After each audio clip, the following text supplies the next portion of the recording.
Hi. Happy, what is it? Happy Thursday. Happy Monday. Happy Monday. I don't know who What said a, it, but happy Monday. what a weird day.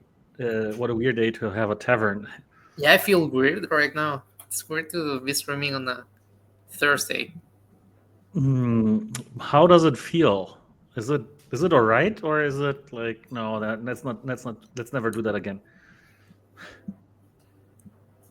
I mean, sorry, what did you say?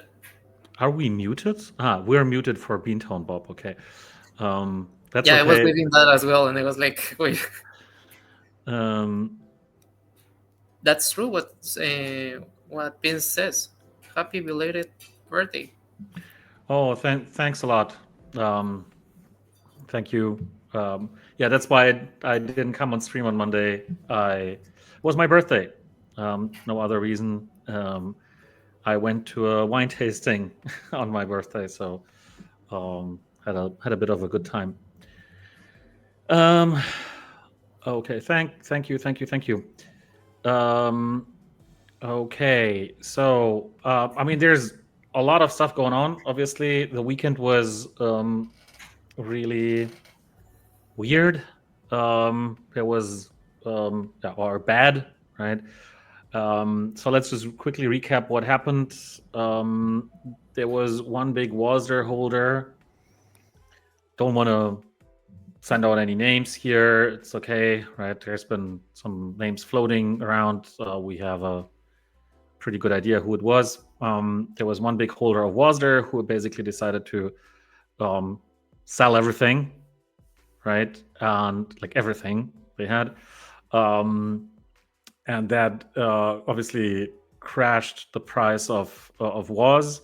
And because we still had liquidity pools deployed between Wombat and was, that also dragged down the Wombat token on Polygon and Ethereum. So this is precisely what happened. Like in the beginning, there were like some people speculating that this was us. I can reassure you, uh, we don't.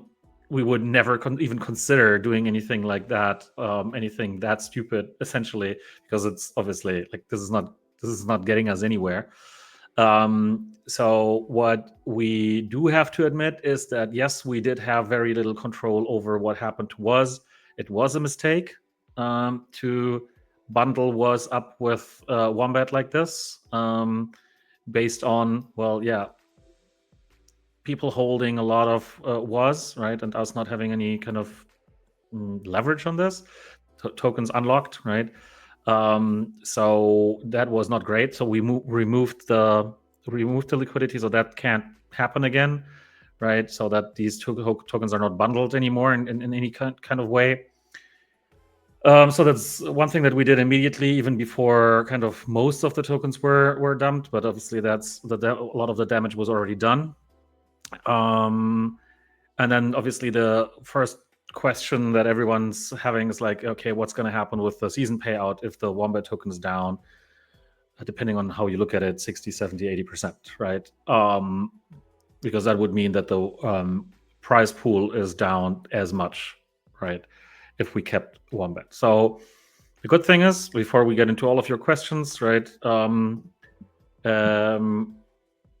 Santiago and I have already been discussing, independently of what happened on the weekend, for the last few weeks. We've already been discussing how we could actually manage to implement a stable coin based payout. And so that's what we're going to do already for this season, right? That season, what are we, 23 right now, right? So this season 23 payout will be in stables. And also that's going to be higher than, well, the equivalent amount of Wombat that we would have had prior to the crash, right? So don't worry about kind of, oh no, now they're going to do it equivalent to what it currently is, or whatever. No, it was supposed to be more than what we had before, right? Before last week or whatever, because I think the value, if I calculated, was about maybe $7,000 in Wombat before the crash on the weekend, right? So it's definitely going to be more than that. Are we comfortable talking about the final number yet? No, I don't think so. What do you think? You already announced it. Oh, we already announced it. Yes, the article came by today.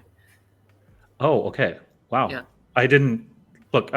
I've been doing so many things that I didn't even realize. Yeah, overall, if you haven't checked the announcements channel, you should. We are changing the ways, as Adrian said. I won't repeat much about what he said, but yeah, overall, right now the pool will work with 9k USDC being given for the rewards pool, and also 6k USDC as a bonus.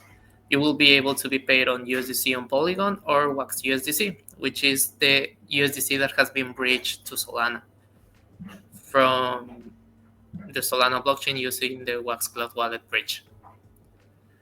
Why 9k USDC?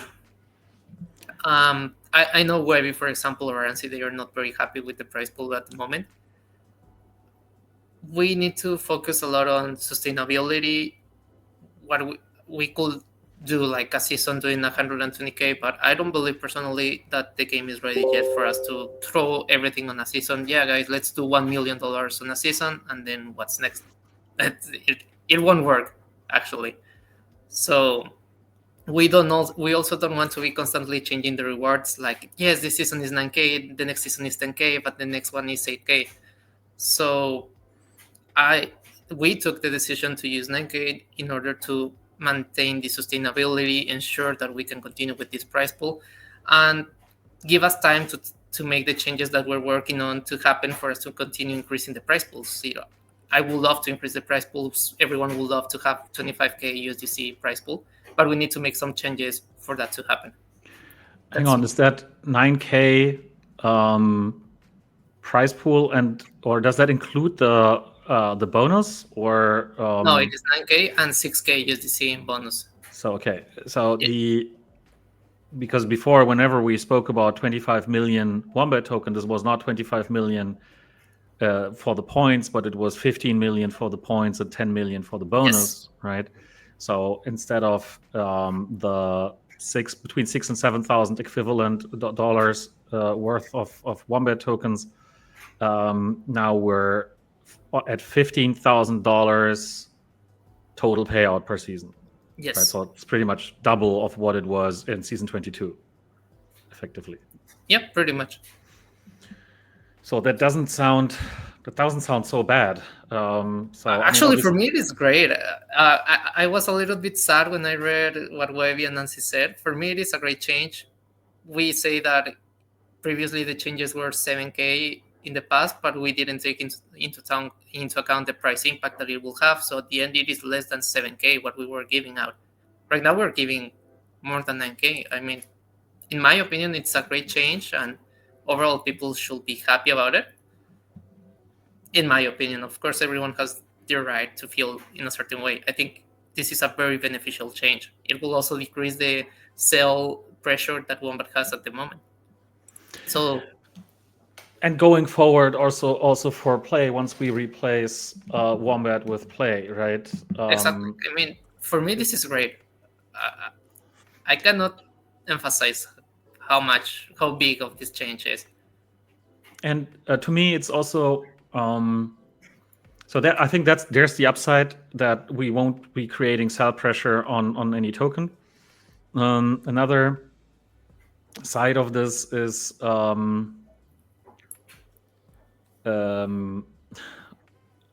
we have to make it sustainable, right? So we'd rather, like, obviously everyone, as Santiago said, everyone would like a 50,000 price pool, but we're coming from 7,000, right? And there was a reason why that is, right? So obviously what we don't want to do is basically having to sell the equivalent amount of tokens just to keep the price pool up, right? And subsidize the price pool on the backs of everybody else.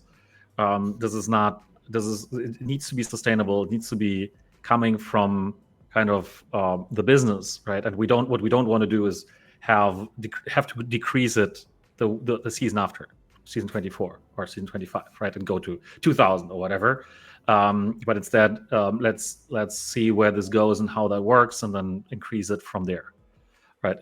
If possible, obviously.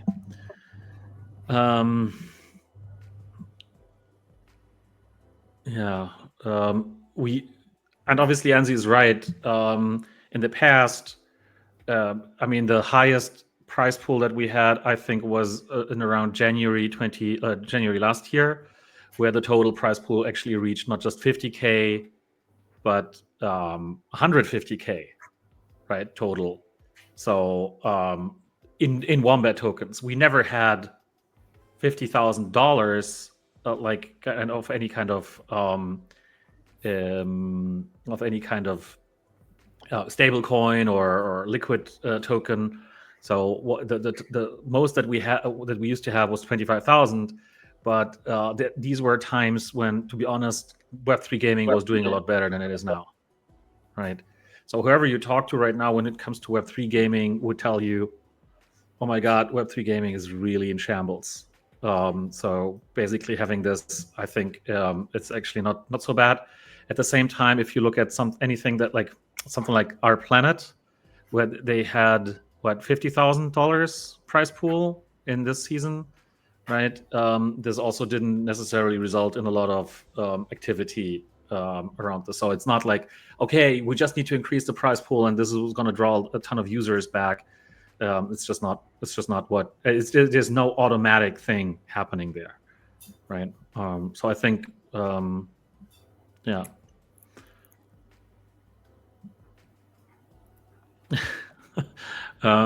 Yeah, so this is the obvious question: where do you get the USDC money? Do you swap Wombat a few days before season end? No, that's exactly what we don't want to be doing, right? Yep. because then it's the same, right? And plus it wouldn't be enough, right? Because we would have to swap a lot more 30 wombat. million weapon. Yeah.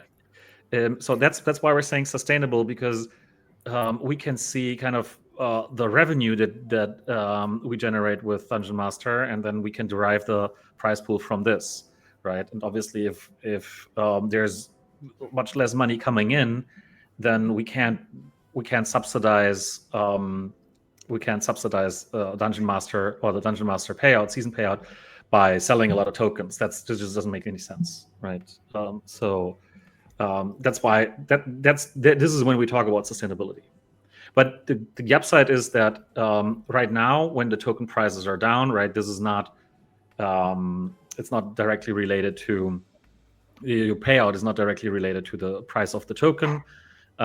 So it actually gets cheaper to play the game, but you still get the same payout, right?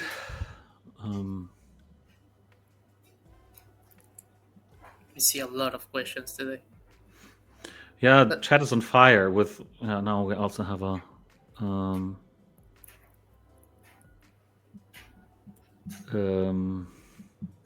Everyone's. I mean, we're back to 125, but originally we had in the beginning we had a fewer people. So.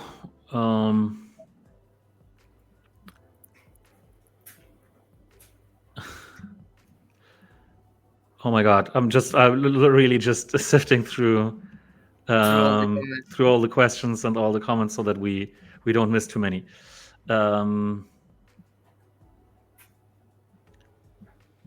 Okay, cool. Can you give us an update? What's happening with staking tokens on Polygon? This has been refilled today, so you're able to stake again.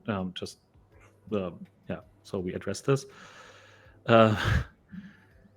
This was just had to emphasize this because of the use of the word Kummerspeck by Prince Paradox, a German word basically saying that if you're frustrated, you eat a lot, and that's where you get chubby. So Speck is basically like body fat. Right? They always mention that the German language has very specific words for some terms. It's interesting.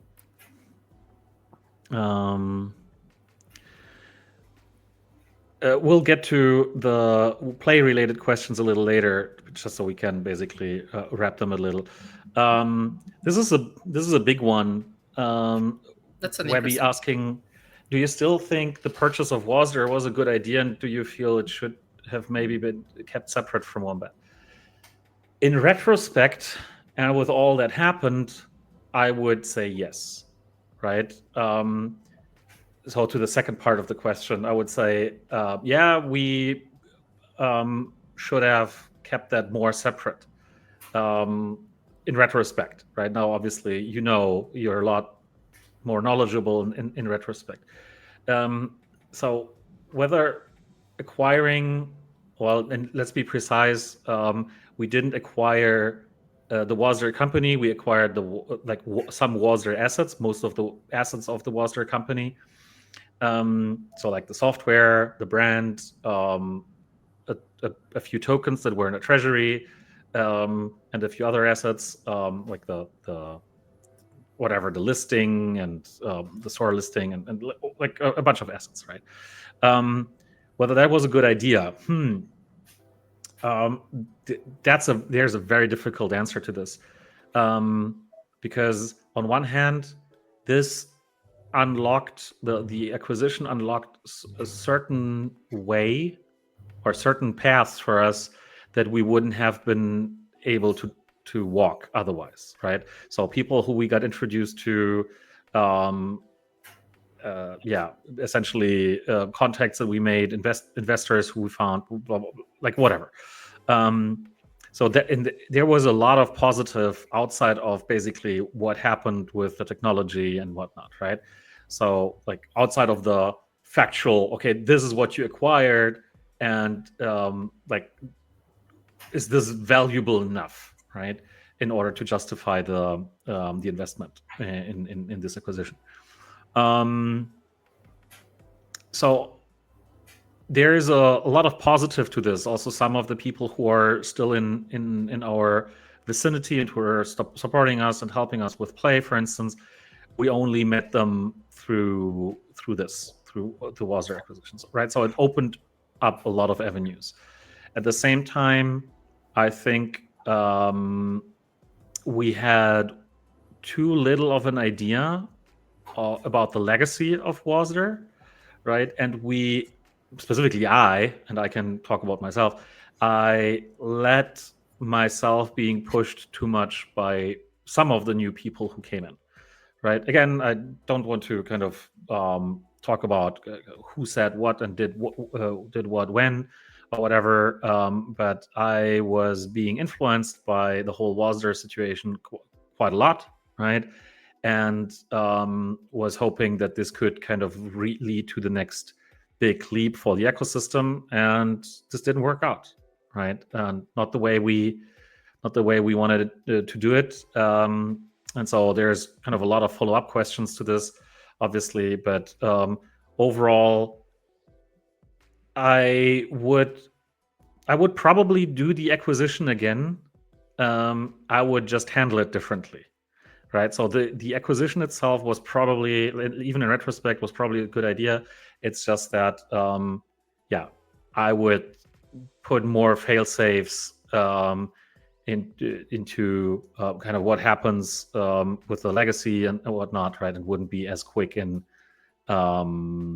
integrating this and trying to basically hold this up, right? Because factually, when we acquired Wasder, we did not acquire any claims or any how do you say like nothing that we had to do for the Wasder holders or purchaser, Wasder token holders or investors or whoever, from a legal perspective, right? No obligations. Obligations was the word that I was looking for. So so we wouldn't have had to do this, right? We wouldn't have had to give WAS any utility or even plan to, right? And now obviously, after everything that has been said and done, it's kind of, now we feel like we have to, right? Although there's no legal kind of obligation to this, or originally there wasn't. Okay, it's a bit of a long one.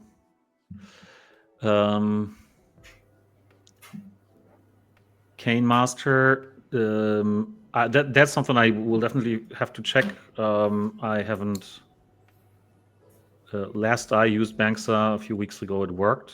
So that's something I don't know about. Whatever happened with the CR1s? Yeah, that's part of this kind of story. So that's why I also wanted to answer this here. That's part of the story with Wasder, is that there was this bit of turmoil in, I believe, October, November last year, when a group of investors who basically had invested into the CR1 specifically, they came out and said, hey, we want our money back from this, or whatever, right? And that created a little bit of a fallout there.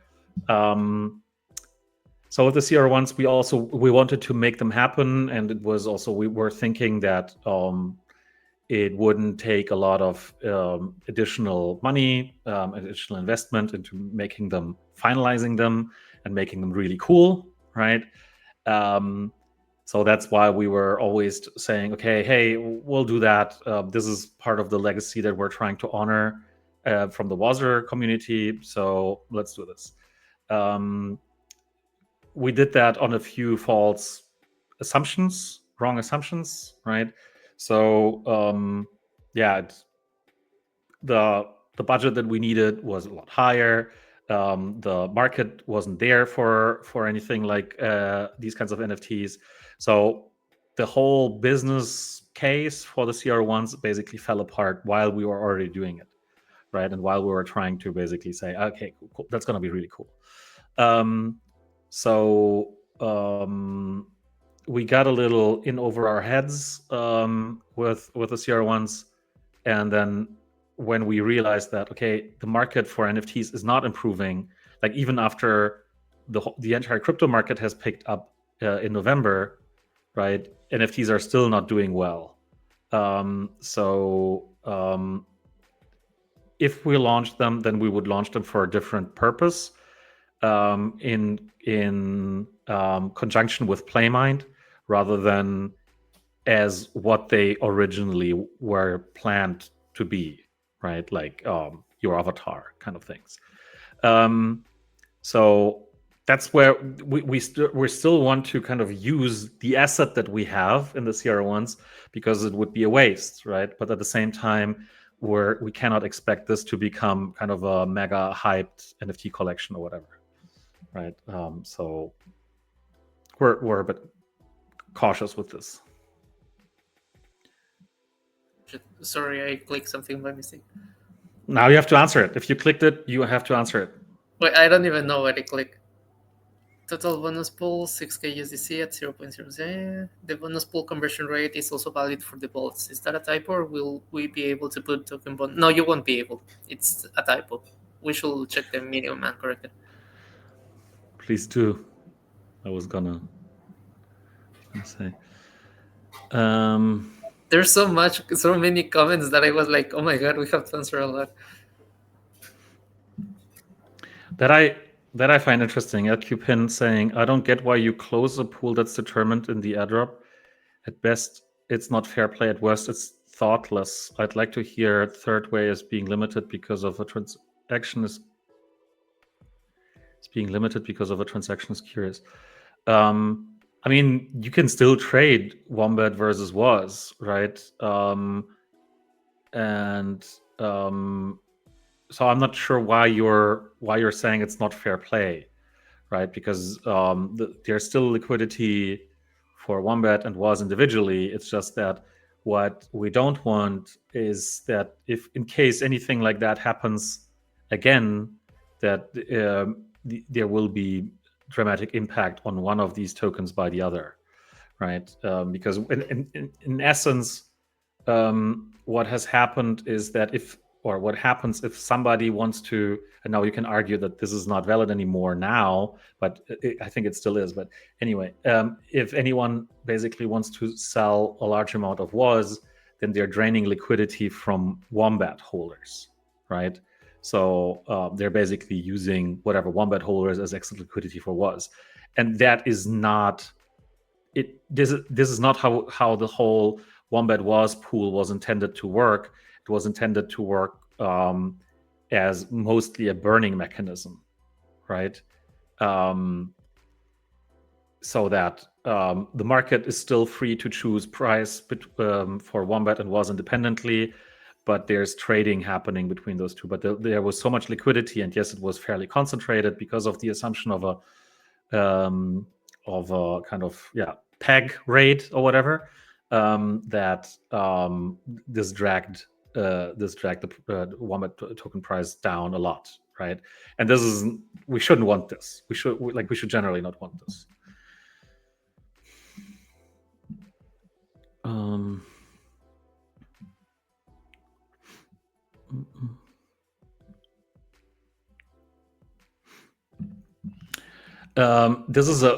That's an interesting one by Beantown Bob here. This is a band-aid approach. While play has a chance to launch, the pool will get better if play takes off. The pool will definitely get better if play takes off, definitely, right? Because this is like if play does well, then we'll have a lot of possibilities. But we're actually not planning to switch that to play very soon, right? Because in terms of sustainability and long-term thinking, right, it's actually better if even after play is launched, we would keep a fixed price pool, right? That doesn't change between seasons that much. So because there might be a lot of volatility in play, right? So we want to see how that plays out, pun intended, and then reconsider kind of what the price pool is going to be. But one thing is for sure, that if play does well, then the price pool will be increasing dramatically as well.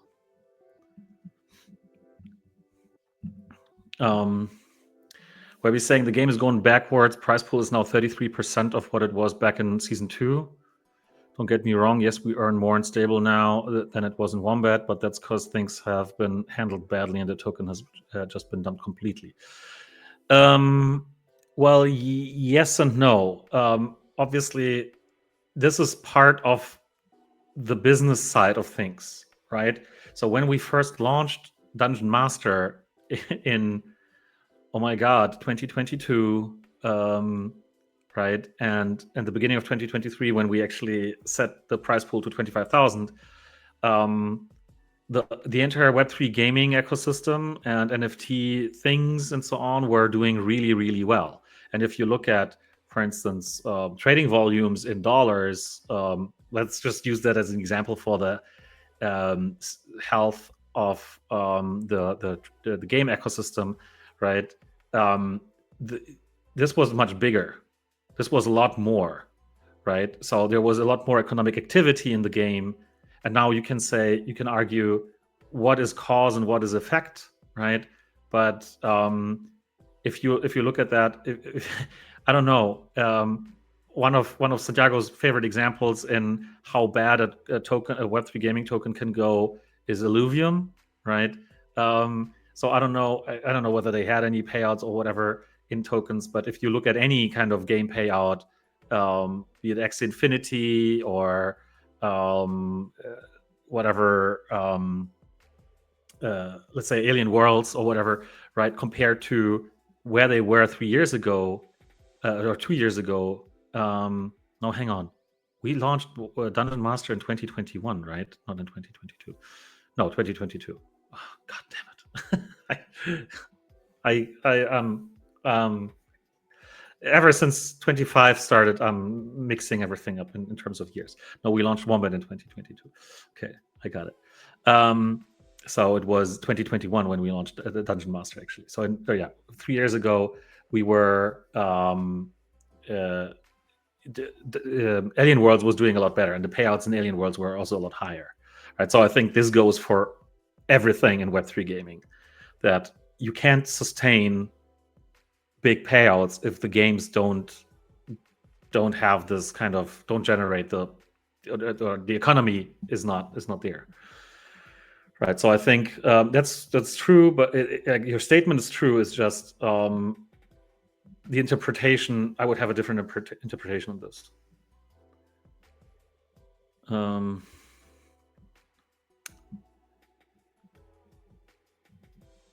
Yeah. Okay. Comrade Boris, we're here to also answer these kinds of questions in all caps and stuff. Will you stop lying? I've asked for a month now. When can we swap the worthless Polygon funds to X? I've asked, and I know others have asked on Discord, and the mods just ignore it. If you don't fix these things soon, you're gonna have more people liquidating like they did on WAS also. So I know we've been talking about this, and I'm not sure whether it was you or somebody else bringing this up last week again. I said that once, right, on a stream, that this is what we want to do. We want to have a possibility for people to swap their Polygon-based tokens for Wax-based tokens, or the other way around, right? Because obviously there's a big price disparity now. And the question is whether this is something good or bad, right? Or for whom it's good, right? Who benefits from this and who doesn't. But anyway, we want to do this. We want to enable this, but it will have to be limited. But because what we don't want is this to create, because like if you're depegged, right, between, let's say, a bridge token and you introduce a bridge, then it's gonna go really really quick that the prices level out, obviously, and there will be some people benefiting from this dramatically, and others will not. Right, others will be screwed. So we'll do that in a kind of limited way, where there's going to be a certain quota of a certain amount of wombat that can be moved between these two chains, let's say per day.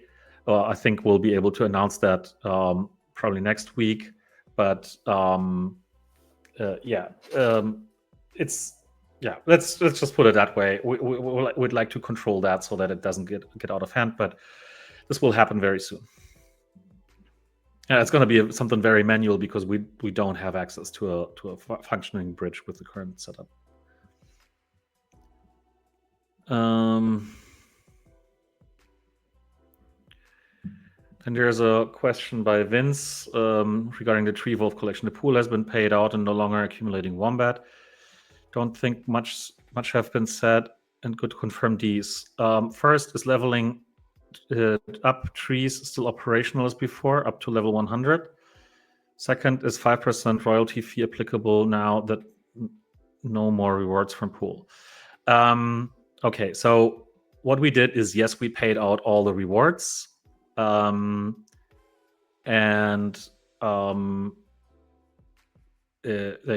emptied the pools essentially, so that if play happens now and people don't have to worry about unstaking their trees. So we did that prior to the season, right? So that made sense, and we wanted to do that anyway, right? We wanted to basically have that phase out at some point. The second thing is, we maybe as a remark, technically we cannot change the tree wolves to move them from wombat to play, right? That's just not possible. These are the smart contracts are not upgradable, so yeah, there's no way we can change this. What we didn't do yet is deactivate leveling up or anything else, right? So technically what's happening is, yes, if you trade them with royalties, then they will level up, and the same way they used to do. And second, actually there will still be the fees will still be converted into wombat, and those wombat will be put in the pool, and then we'll pay out the entirety of the pool every day to tree wolf holders, right? Because what we haven't switched off yet is basically the conversion into wombat. Yeah, that's going to happen within the next few weeks, that we switch that off entirely, and then the leveling up will still work, but there will be no prize pool. And whether or not there should be a 5% royalty, I think that's it. I think it's still fair to have it, right? Because otherwise, it's going to make upgrading the trees a lot cheaper than it used to be. So I don't think we should remove the royalty if we want to, and if we don't want to put a lot of people at a huge disadvantage. I think I should pick up a couple of questions. You have been talking a lot. That's great, because I forgot to get anything to drink, so I need to get me some water. Be right back. Let's give Adrian a rest and let's talk about Dungeon Master or Atomic Hub. Let me pick a couple of comments. Thanks for the activated Expert Season Pass upgrades. I appreciate it. Oh, that's great. Yeah, that's one of the first things that you guys asked when I arrived. I didn't have a clue of how to do it because I thought it will be the same way as we managed staking NFTs, but it wasn't. So yeah, it took quite a little bit of time to figure out where it was, but we did it. I'm glad you like it. Adrian, where is your cup today? Cheers to the new payout. At least I can afford a cup of coffee every day with the MPay. Yeah, that's the attitude.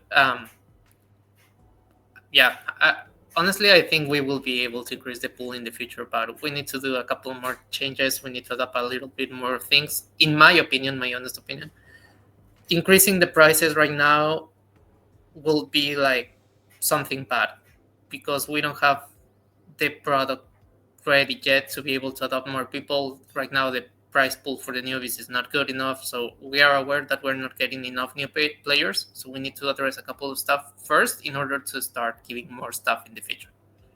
That's my take. What else? Any gameplay changes? Hey, Flawless. I don't see you around much on the Twitch. Any gameplay changes we can expect for mid-season? For the moment, we're working on some shop changes. I want to bring some limited items to the shop for you to be able to buy them, like items with 100 mines, which could be items, which could be NFTs with some high mining power, for them to be exclusive. That's what I'm focusing on right now. Also, we plan to work on the clan updates, as we have mentioned, and we do want to reward more the players within the top clans, because right now getting a victory 1 and a defeat 1 isn't very much attractive. As I have discussed with you and with a lot of people, we already have the concept art for the non-tradable badges that you will receive each season. So, for example, if you are between, this is an example, I'm not saying it will happen like in the numbers I'm saying. If you get within the top 5 clans, then you will get an entity with some mining power.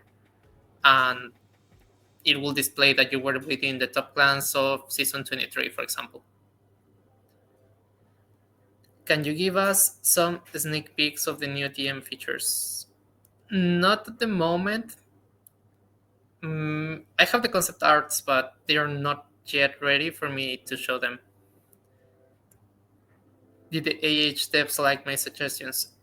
I like them. I haven't gone through them with the devs, because first we're solving the IMX SKEVM listing problem, which has been honestly a headache every time, because just today we have been like 2 hours trying to fix the bug, and it still shows with some collections, which we are not sure why, but we're still solving it. We also need to solve a couple of issues with the filler, but once we get that done, then I think the IMX EVM marketplace will be much more usable, which is cool.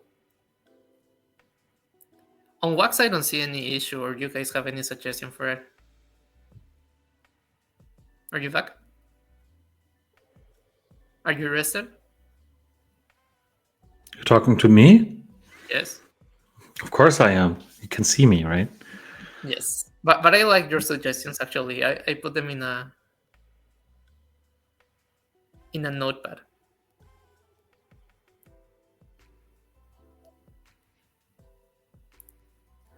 What else? I am looking for comments I can reply, so you get some rest. Is an Axis dead? I wouldn't call them dead. I would call their token the Smooth Love Potion dead. But besides that, I mean, they created their own blockchain. They're running blockchain. I don't like it at all, but they have a lot of games they're producing. So Axis by itself, not really. They have taken their IP very far, so I like it. What's the floor price of Axis nowadays? I think it must be $1 or maybe less. But I think But SLP is still holding up at the 100 million valuation, so it's not even that bad compared to no. I other mean, things. if they have players, and they are facing the same problems that we have. Like, first, the rewards were very high. They started season 1 with a lot of rewards, the scholarships and everything was insane. But right now, this isn't the moment of the market, and they are not earning a lot. Like, you can actually take a lot of stuff with Axie and Dungeon Master and understand what is happening.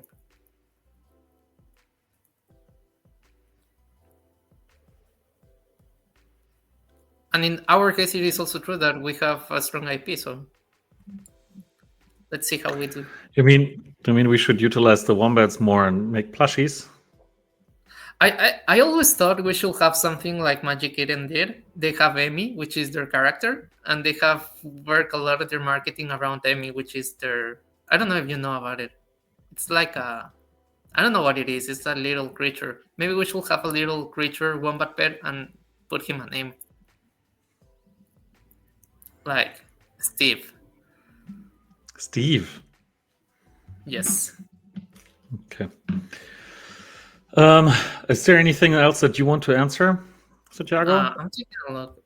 Well, this one. So why didn't you join us so late? We would have been in a better game if we had you sooner when your Wumpa token was doing way better. Thank you so much, Ansi. It means a lot. I was actually sad today because I saw the comments from Wavy and Nancy, and I was like, oh, they didn't like the changes. But we will keep working to make them better. You. You will keep working to make them better. We, as in Wombat, the developers, Yeah, yeah. the people in charge of the user interface, the mods, the marketing team, where are we? The community should also work towards it. Okay. Um, there is a few questions. Let's So, also reply this one, sorry. With your proposal top 5 plans, I was talking about the day I told you about the clans. With your proposal, top 5 clans will be rewarded with more mining power. How do clan rank at 6 to 10 ever going to catch up? Actually, yeah, this shouldn't be the way we should be thinking. I mean, if it is a competence, we should of course reward the people that are on top. I do understand your concern. We wouldn't be rewarding like prices like, yeah, this one will have 100k mining power. If so, I want the purpose of it to be like patches.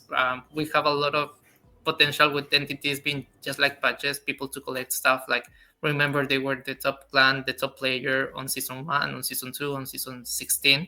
That's why we have also start giving out entities for the Overlord to the ones who have been the Overlords of season 22 and 23. The entity doesn't give you any mining power, but they hold it in their wallet, and it's a reminder that they were the overlords of Wombat Dungeon Master on certain seasons. So if they ever get some mining power, it will be determined. If it is too OP, then we can nerf it, and so on. That's the purpose of adding more utility. That's it. You can start answering more important questions.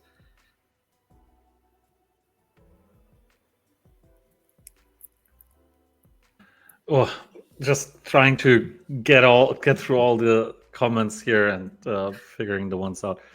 So, there's a few questions about play and like Tukui is asking when, right? Obvious question. Then Master Shin is asking about the was and wombat to play rates, like and handing them out. Um, now that was is worth less than wombat, right? So there's let's and then there's also a question by Anzi whether we plan to switch. Or maybe that's a little unrelated.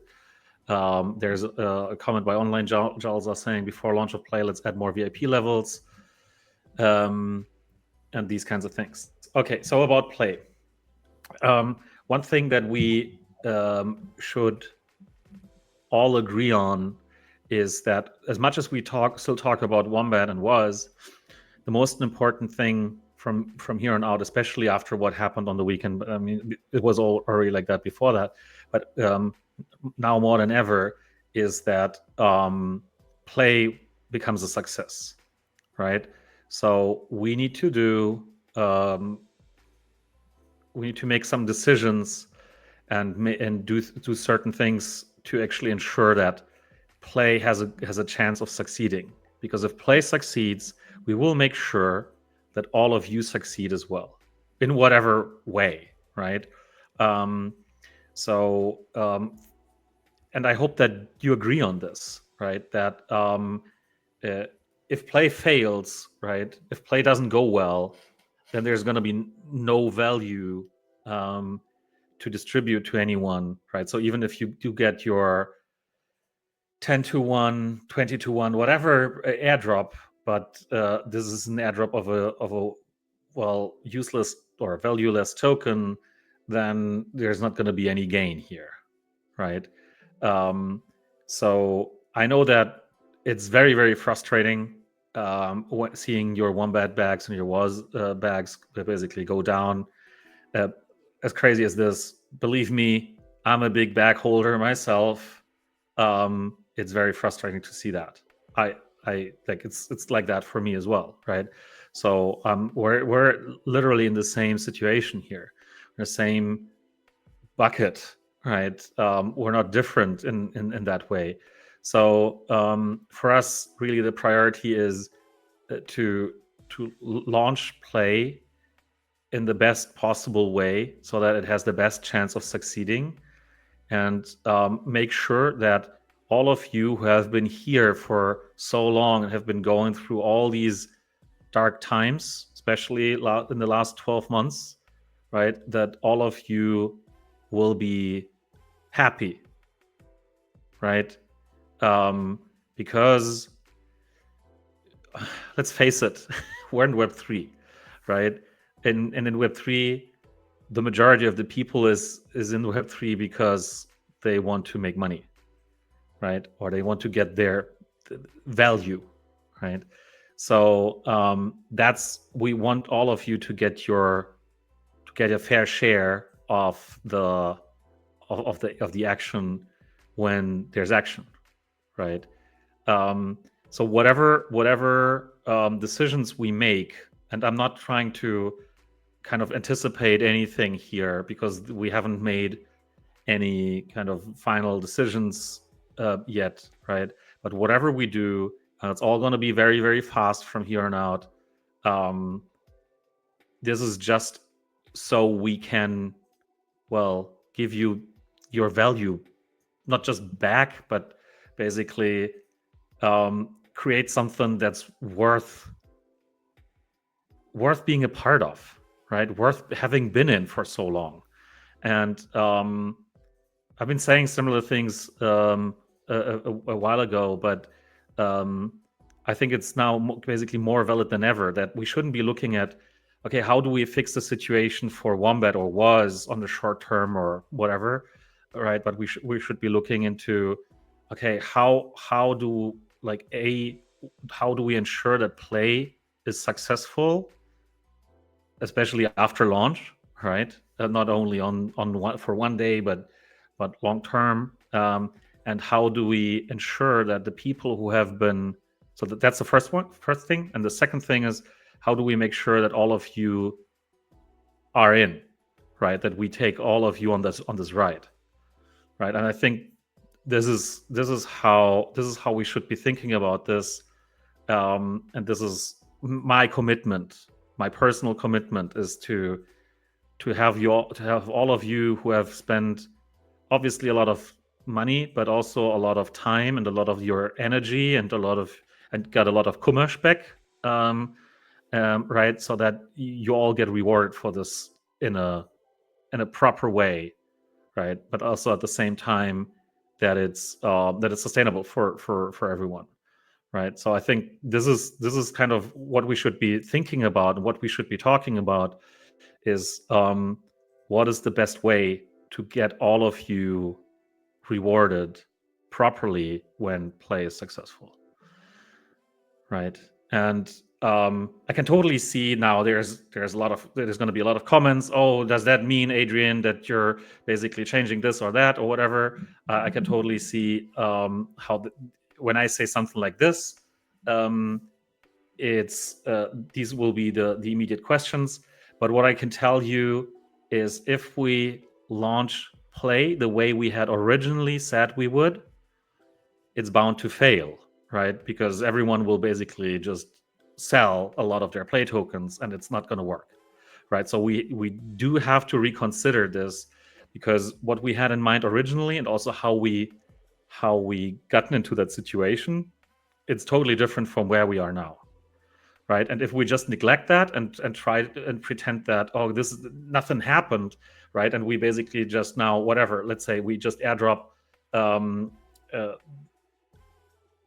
all of play to Wombat and Was token holders, then play will do exactly what Wombat and Was did, right? There's no reason to believe that this is going to do better, right? So we definitely need to change. We definitely need to make decisions that are not going to be incredibly popular at first glance. But one thing, and I know it's hard to ask for trust and trust me, whatever. But what needs to happen is you all need to be part of this, right? And we appreciate whatever you've been doing and that you're still hanging in with us, right? So we definitely will give you back your value for that.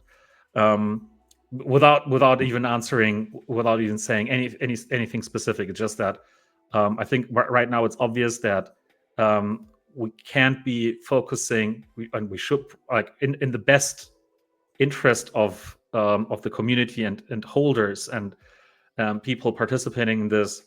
Um, we need to make sure that play works rather than trying and fix, let's say, was or wombat. What do you think, Santiago? I think we should not spend that. How do I say that? I think we should host the spaces on Monday because there's a lot of questions by Thursday that we have to answer. No, but I agree with everything you said. Actually, it's very important for us to have things right before launching another token and making a huge commitment with the community. And even though people are talking about a minibus that we will have empty spaces, we're right now 233 people here. So there's a lot of people that supports us. There's a great community around Wombat, around the Atomic Hub, even around was there. So I'm grateful for all of it. I don't think you will be able to, or you wouldn't be willing to do these changes if you weren't taking into account the community. There you have. Um, yeah, I don't know what the 5090 is. Is that SpaceX thing, or I don't know. I'm not sure. Um, but I mean, whatever. I don't know what this what the connection is here. But that's precisely the point, right? Yes, we haven't been doing and okay. Um, um, so whatever thing this is, okay, the NVIDIA. Uh, we haven't done a very good job in figuring out play before we announced it for the first time, right? That was premature. So if I could, I would basically take everything about it back and just not say anything, because we and then just basically launch and tell everything and within 2 weeks and surprise everybody and hey, hooray, right? So if I could, I can't, and so obviously this feels very like it's been dragging on, and people have been questioning whether we will actually launch at all and whatnot, right? It will happen, and it will happen very soon, and I'm convinced that this is going to be really successful if we do our job right, and if we actually focus on making this successful.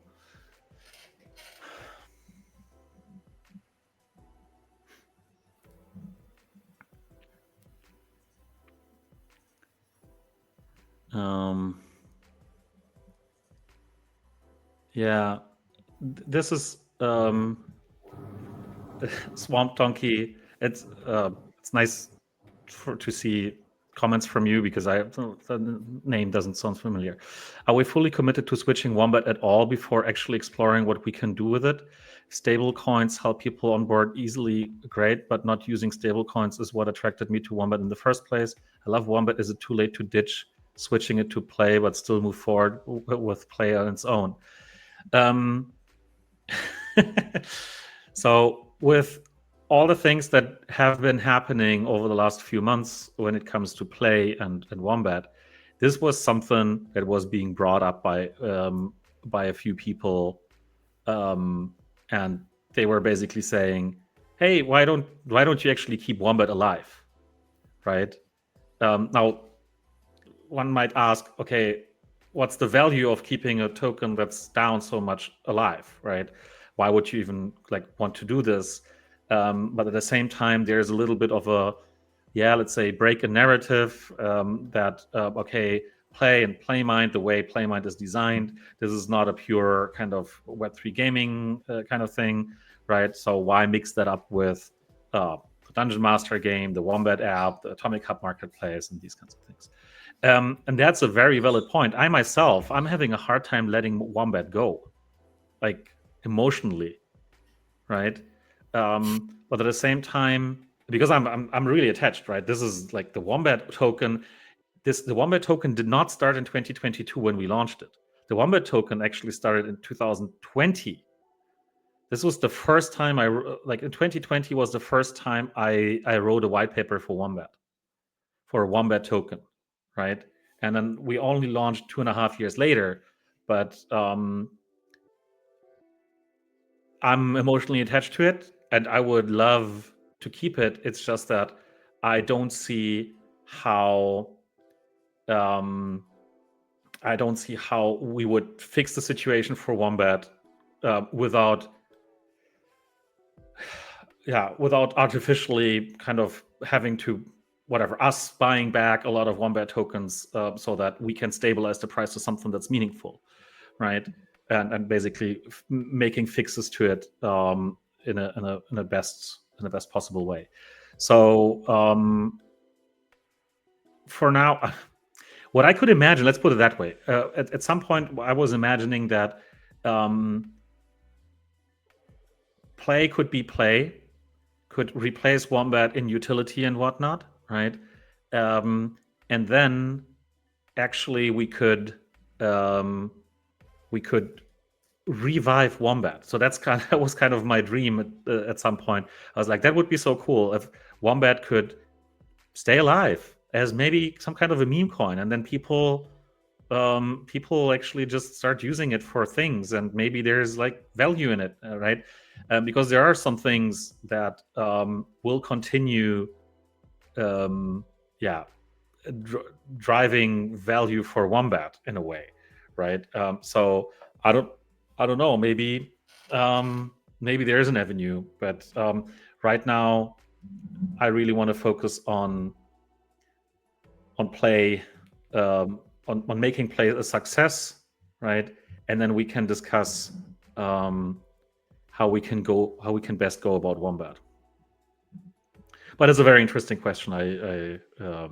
Something that it's not easy to kind of just dismiss, right, and say, okay, no, it's not that I have never thought about this.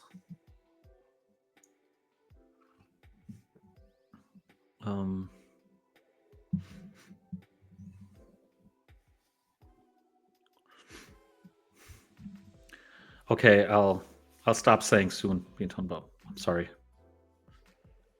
I'll give you more specifics. That's a good one.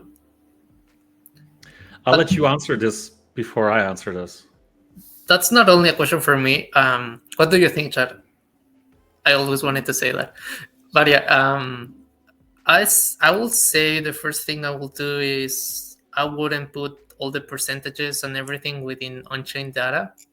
I think it should be cool to be able to nerf and balance all these items with time, similar to approaches that League of Legends has and Counter-Strike has, in the sense that, hey, we're nerfing this gun, but we're buffing this one, and we're doing this kind of stuff. Right now, it seems like since it is on-chain, the booster you get for every item, you cannot do this kind of changes. And also because there is some implicit monetary value within it. But if Well, I you... think that's the bigger point of this, right? Because Yes, originally, until the profession sets, the values were not in the attributes. exactly. So my idea would be that, so we should reserve the values of it for us to be able to change them. That's the first thing I will do, because there are some items that you could say, yeah, they could need a nerf, or they could help themselves with a buff. Your turn. That Like if that's the one thing that you would change, then I would say that if if you would change that, then it would be the last thing that you change, not the first thing that you Okay. change. That's my opinion, because I can, like as you said yourself, right? There's a monetary component to this, so people won't like seeing their NFT that has. I mean, there's always a monetary component to it when it comes to games, right? So you may have spent money on this weapon or whatever, on spent time leveling up a certain. I still remember my good days in Diablo 2, where you had this build, and then the next patch came out, and this build got completely nerfed because it was OP, whatever, right? And then even if there was no monetary component to this, you had spent a lot of time and effort to actually make this build, right? But here it's different because it has a direct monetary value that you can exit as well, right? And you're basically changing the exit liquidity, um, whatever trajectory for items if you nerf them, and people will not like this, even if you tell them this may be nerfed if it's too OP, right? It's I think this is just not something that will go very easily, even if you have the possibility of doing so. I can tell you that we did have the possibility up until the profession sets. We did have the possibility of changing the boosts, but we never did it after season 2. Interesting. I mean, it's cool for us to have different perspectives. I see it from a side of game balancing to not make the game so cyclic. For example, I have been playing League of Legends for over 8 years or so. Playing the game each season doesn't feel the same as it was the previous one because there's always new stuff, there's always a different meta. Sometimes you have to play certain champions, then the next season they are completely fucked up, and you get annoyed because, hey, I spent like 25 hours maining this champion and then it is nonsense to play it right now, or it is no longer a jungle. So those are things that make the game more dynamic and also more relevant for you to be able to play it and keep doing the same. That's why I also think that people right now, they are set up with their RoboMole and they are sticking with it because we don't have really right now a way to control the meta to make some changes and balances for it. For example, we could move the NFTs, and maybe it could be very good to have more NFTs, and people will start to change their build from contribution to more NFTs if we had the way to do these changes. That's my take.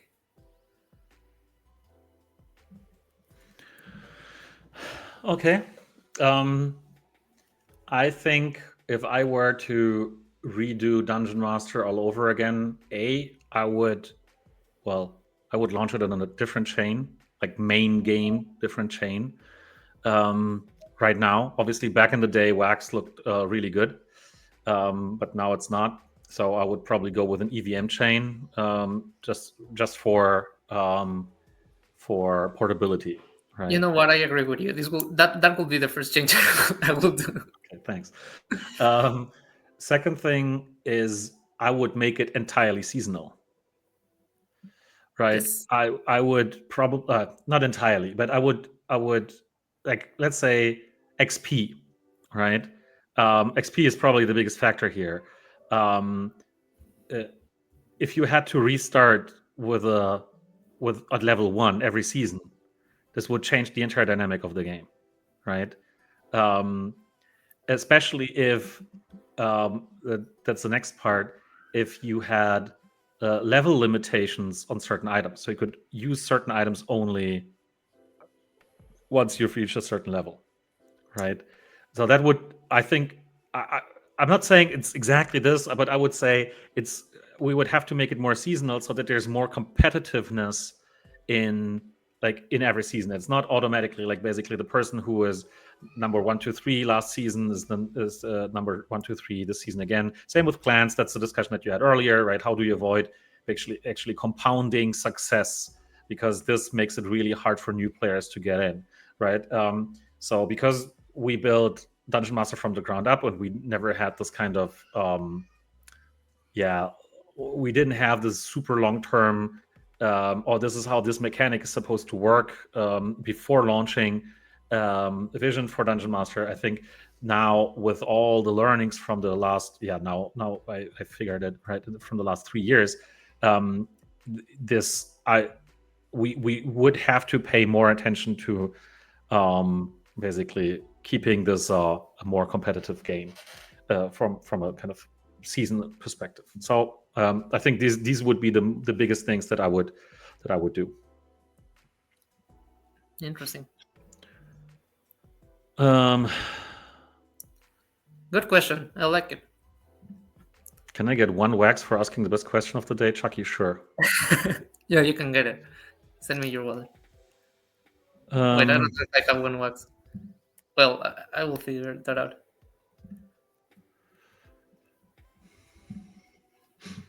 Brent saying, Adrian, I currently only hold a huge amount of Wombat Wars, no other coins, so yeah, I feel dead inside. I bought in like 30 installments, yet I'm still like 80%, 90% down. Crazy. Can't describe how disappointed I am. I can relate. Now it's the game of conviction. Could be right or wrong. I totally believe you're a genuine person. Thanks. Really hope you and your team can deliver. Please make play great. Thanks. Yeah, it's obviously disheartening. I can relate. It's even whatever things we say and whatever kind of positive we can draw from any of the developments. What stays is you look at your P&L and in your wallet, and it looks horrible, right? So it just, you put in X money, you're down 80, 90, whatever. Some people are down more, right? It's horrible. It's not a good feeling. It doesn't help also when people say, hey, look, you could have been much worse if you had invested in this other thing, right? Or the whole market is like this or whatever. That doesn't help, right? I totally understand. And it also doesn't help if people tell you, hey, you should have a portfolio theory there. You shouldn't put all your eggs in one basket. None of that is helping, because it still is the feeling that remains. So really, this is where my commitment is, and this is why we came up with the idea of doing play in the first place. It's just we took a few wrong or few wrong turns in between, so that we had to straighten out. But um, the commitment was that we want to run it back for everyone who has been in on it, right? In on Wombat, and in that case also one was. So this is still the commitment, right? That's why we're doing it.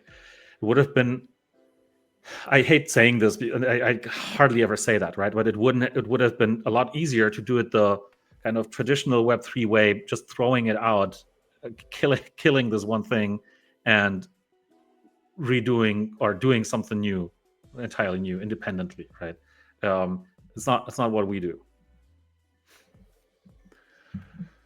You picked a question Oh, for sorry, me. have fat fingers. Which No, was go it? I ahead. saw 99%. Okay.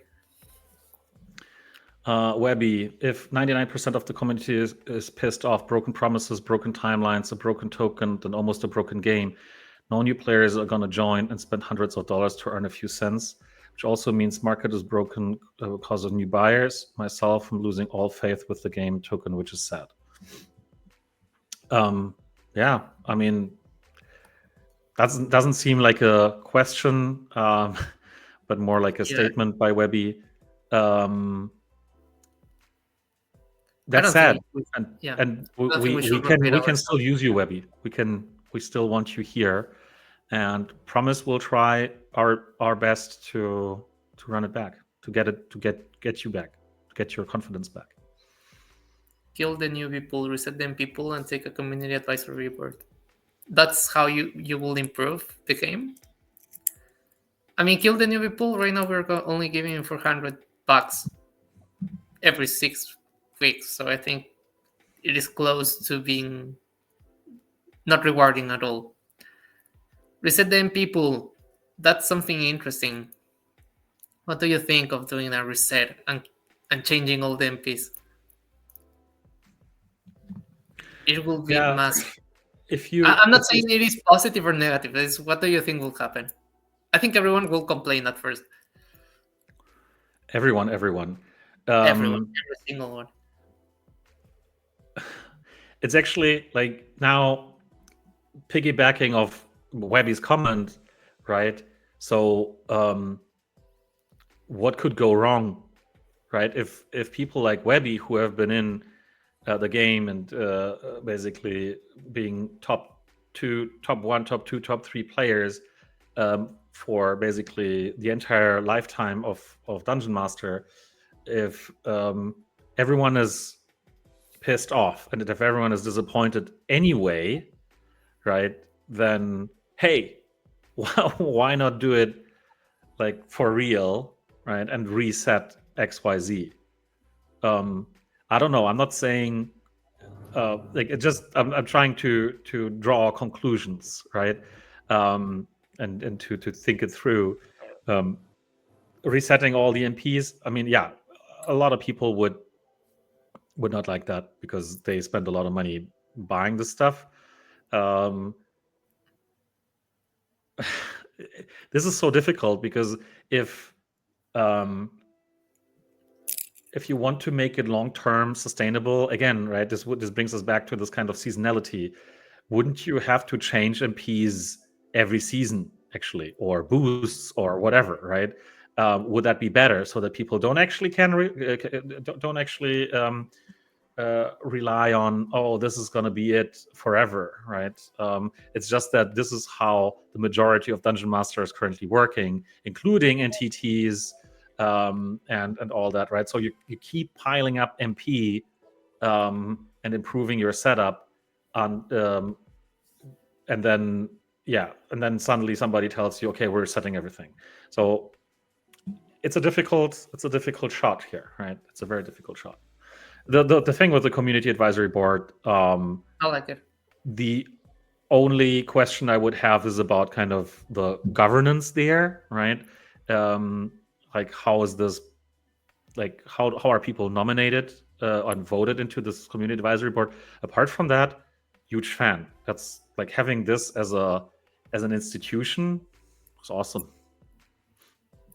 What do you think, Chad? Shall we have a community advisory board, and we can get people to run elections, and then we run a poll on Wombat, and you can vote who do you want in the advisory board?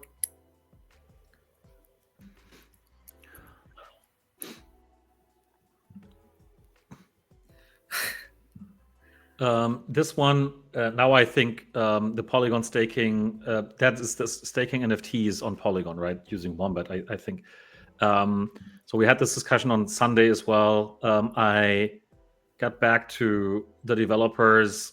So the problem is that right now it's really hard to find any Polygon gas estimation API that works reliably. Any, right? So we already changed it from.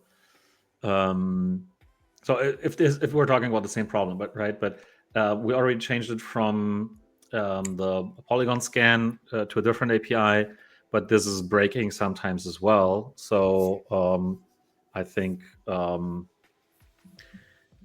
we've had a look at, according to our folks, at a bunch of APIs to do that, and none of them has worked reliably. So we keep looking for a solution for this to improve that. Maybe Santiago, you have contacts in the Polygon industry who can help with this. But it seems I mean I even was having problems with MetaMask on Polygon sometimes with gas estimates and stuff like that. So I don't know. But yes, we're working on this. This one's for you, Santiago. That is it. This is a little. This has been hanging in there for an hour now. Sorry For for an hour, that. yeah. Hope you're still around, but we can still answer it. I mean, the wiki is ready. I'm not sure what we should do with it. I think it is ready. I think it is not looking good in the sense that the content is there, but we don't have it very structured with images and all the hyperlinks whenever we're referring to each article. So I have two options. Either we release it now and we start building it with the community. The community, since it is in fandom, the community can actually propose changes, or we could wait until we make it more prettier, more organized. Because I can post the link right now, and you can take a look to it. My advice: don't try and make it perfect, because it's gonna take a lot of time until you have it perfect. So as soon as it adds value, that's the kind of MVP spirit, right? The minimum viable product. The definition of a minimum viable product is that it's minimal, well, obviously, so as small as possible, and that it's viable, which means it does add value. So as soon as it adds value, you should release it and then improve it over time with the people, because it's going to be much faster to improve it with everyone looking at it. So yeah, There you go, my that's fellow my workers. advice. There you go. Be happy. Enjoy. Help us out build the wiki. Yeah, you can click the link.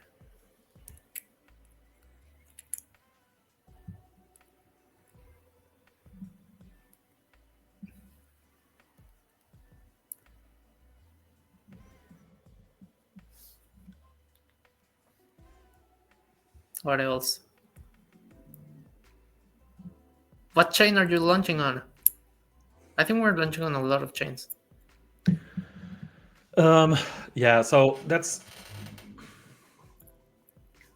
um, that's the type of the answer to this is the type of thing that um, when we originally started thinking about Play, we said, okay, we're launching Play the same way we launched Wombat, right?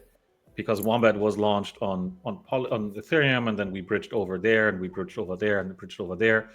Um, this is how this is how Play also will work, because we have to do the same bridges essentially.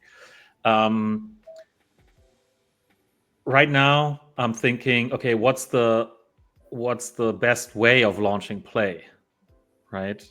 And then to go from Play launched to Play everywhere, right? This may not be the same thing, right? So we can't give you a definite answer for this yet, but we're considering options that are not the same, not just launching on Ethereum and then branching out from there straight up, right? But launching on, yeah, whatever it is. There's some good options right now, right? I mean, Santiago has been talking about abstract.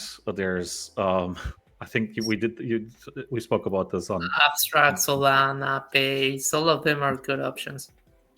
whatever, right? Yeah. So as soon as we have a decision on this, we'll a final. I mean, one thing will be clear: you will be getting your Play on the chain that you've had your old tokens on. Right? That's still what we. That's still what we're doing.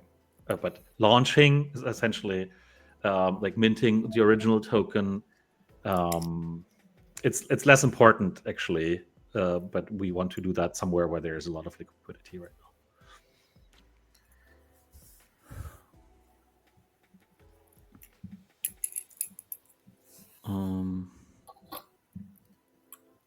Shall we start with the graphics? No, it is not graphics. How was the name? Twitchy Tides. Um, let's run through a few more questions real quick. Shoko Crypto didn't understand how is the process with Play still like planned for Q1 or H1 for Q1. Definitely. I mean, yeah. I'm not gonna say soon, Beantown Bob. So I'm not gonna give you more than definitely Q1. Uh, because everything else I would say is going to sound like soon, TM. So, listen, Play blockchain.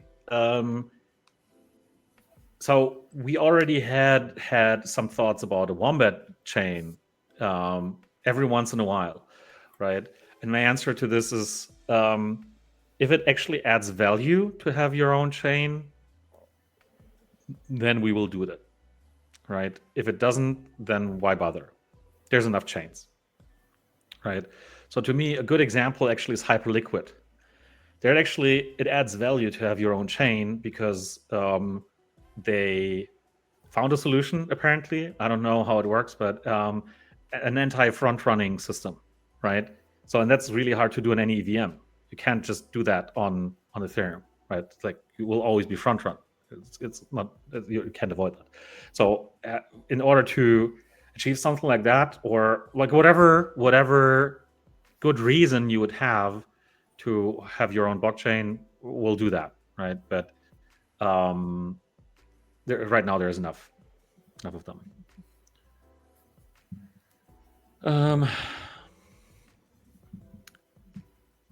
There was another question by Janice. Curious, does Spielworks have analysts that are monitoring and policing the token markets like huge sale and affecting the price of Wombat? Or are you only in reactive mode and not proactive mode? In future, if you have more tokens, that's very important besides the game. Monitoring, speculating, and listening to the big players to ensure a high level of awareness and anticipation of sale of Wombat, which would lead to a massive drop. I noticed that you have only been in reactive mode and not proactive mode. Well, the question is, what do you do when this happens, right? When this happens, you're always reactive, right? Because the proactive stuff happens before this happens, right? So if you're proactive on these kinds of things, then it doesn't even happen. So you won't see that there was anything done, right? So obviously, whatever we do after a big sale, or when something like that starts, that it will always feel reactive by nature, right? But talking to the people who hold a lot of tokens, for instance, that is something that we do, right, on a constant basis, right? It's not like we keep them in the dark, or some people have get some information that we don't put public, right? Or some people give feedback that is not necessarily because they don't feel comfortable putting that in public, or whatever. Like really depending on who it is, how they got in, what kind of relationship we have with them, and so on, right? No, we definitely do that. We're definitely proactive. It's just that certain things can't be helped. In this case, it wasn't even kind of the Wombat holdings or any Wombat holdings that were a problem. In this case, it was. And there we actually had, it is true that we had less insight into not the wallets. Obviously, we know how to use bubble maps, right? But we like, it's, what do you say? How do you say that? It's, we had much less knowledge of where these people came from, how they got their tokens, what kind of terms, and so on, right? Because obviously there are certain things that you can predict if you know, for instance, also at which price people have bought a token, right? Because then you might know, okay, they will most likely sell when it hits a certain multiplier for them, or whatever, right? But in the end, we're talking about tokens, and if tokens are liquid, then people are free to do with them whatever they want, right? And it's just not very. It just doesn't feel very rational to dump 10% of the total supply of a token within 24 hours, right? So there's probably something more behind that. Okay.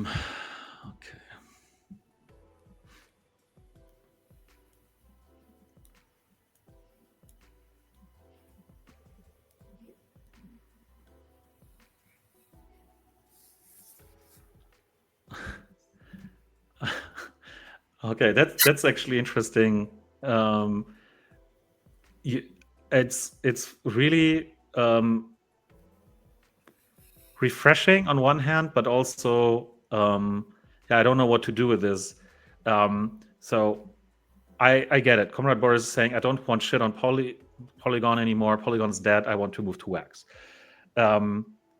If there were any business to be made on Wax, right? Any kind of sustainable things that you could do on Wax, I would very much appreciate doing that. Right? If Wax was a healthy, growing, big ecosystem with a lot of liquidity, then I would not even think about doing anything outside of it. right?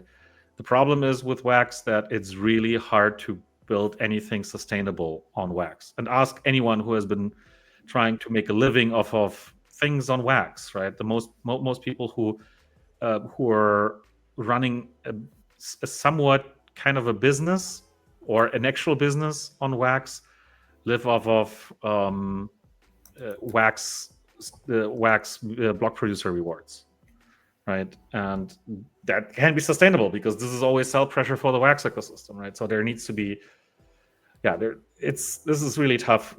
Whoever you talk to, they will give you the same answer. I would love that. I would love that to be a reality where um, more people move to wax because it's a great ecosystem or whatever.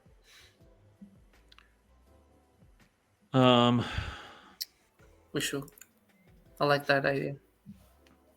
I know that you like it. Talking about like you're in Turkey because of this, right? Yeah. Um, talking about Meteora and M3 and mm, whatnot all the time.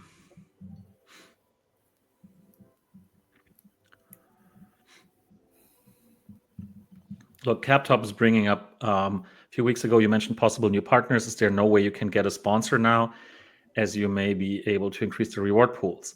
So I think that can be a total thing, right? It's right now that's not what we're discussing with these partners. Hey, let's do three things at once, right? But totally, and I can totally imagine doing something like, hey, there's a prize pool of XYZ that's bigger than what it is right now. Um, Plus, the bonus is actually in, let's say, a partner's token, right? That I can totally imagine. And we had this discussion a while ago whether we would use Woof for this, right, or not. But I mean, we would have to implement this, but I can totally imagine this happening. Um,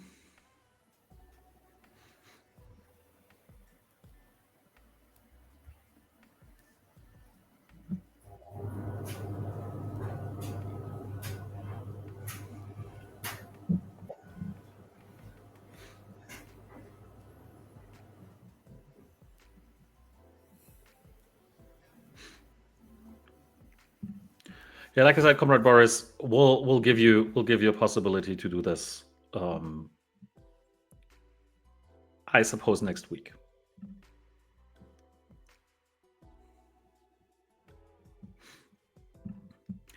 The problem is you guys not making anything new. Stop blaming wax. So yes, I agree. Right? It's if we were doing more new things on wax, then there would also be more stuff happening on wax. And we tried. Right? We've been really attached to wax, and we tried and tried to push things on wax. Right? It's just that there's nothing else happening on wax, so we can't save this all by ourselves. And it's literally just look at what else is there really working on wax, right? And unfortunately, there isn't much.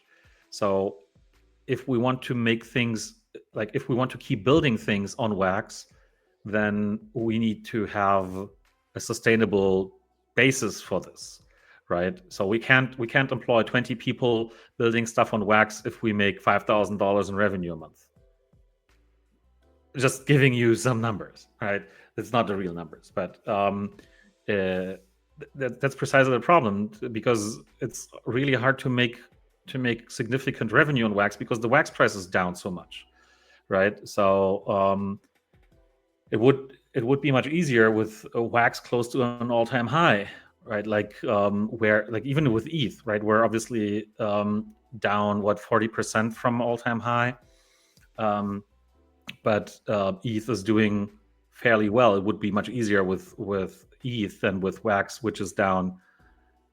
What? Where are we? 97% from its all time high, or 96%.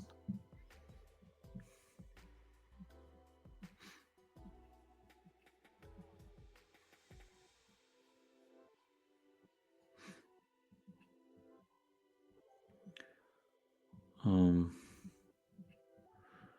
if you think, that if you wrote any messages that got deleted, it would probably auto delete it. I haven't deleted anything. I don't know how to delete the stuff, so it wasn't me.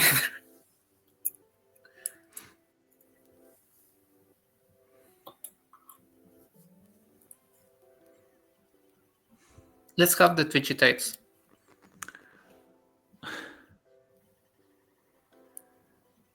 What Funko is leaving wax looks like? I have the first time I'm hearing this. We might have to ask Patrick.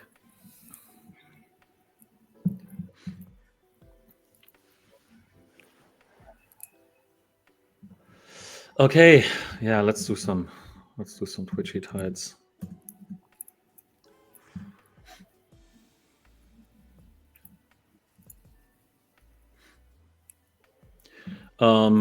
A bad product won't make more on another chain. I would totally disagree with this. It's not about the quality of the product in many cases, right? So, why is, I don't know, is let's use the most obvious example right now, right? Or it doesn't matter. Let's is Uniswap a better product? Uniswap probably maybe is a better product than, let's say, Alcor Swap. I don't know, right? But it can What? do the same thing, right? So it's not about the product being better or worse. There is simply no liquidity on Wax to sustain, right? There's no high trading volumes. It's much more difficult to make money. And there's because there's so much fewer people making money, there's so much fewer people spending money as well, right?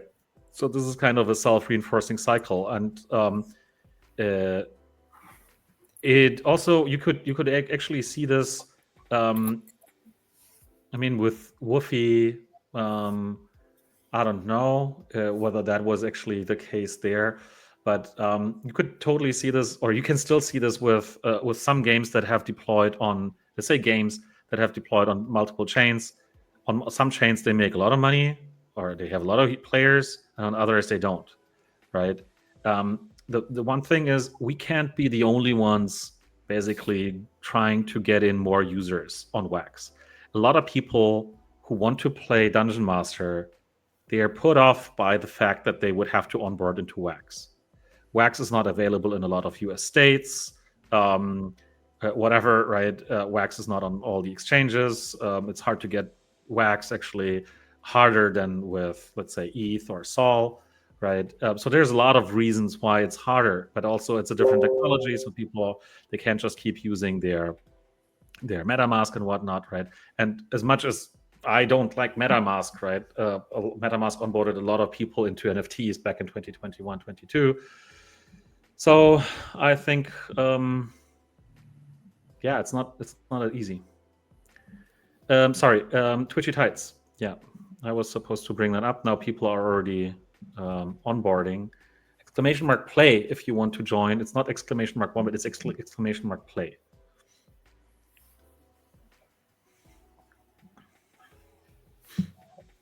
So to sum it up with BG Dub, I mean you're right that if the product is really good, then okay, and that we could be doing a better job. I agree, right? But if you're in the wrong place, even if you have the perfect product, it won't do anything. It won't do much if you're basically just on the wrong ecosystem. That's the unfortunate truth about being in Web3. It matters more where you are than what you do.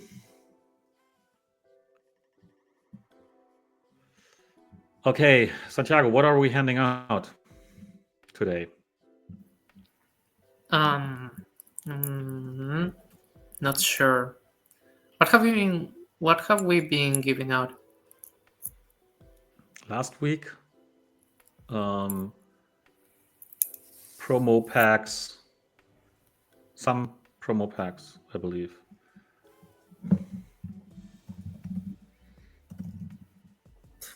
I don't understand what Wabi said. So true. If you're selling the best pizzas in the world, but there is no footfall, you won't sell. Got one vision. By the way, how did the blend do? I forgot to check it.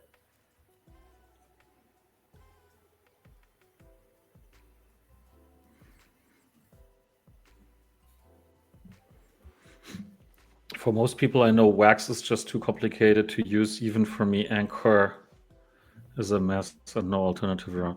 Yeah, that's what I've been saying, right? Right now, outside of Wax Cloud Wallet, so basically the Wax team themselves and us with Wombat, there's I don't think anyone's onboarding new users into the Wax ecosystem, right? And now you could argue that with Solana, it's also only Phantom, but at least Phantom is like it's a huge corporation now, right? So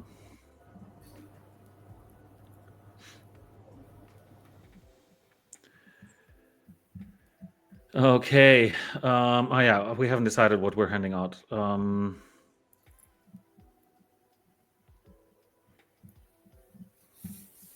What are we handing out? Some.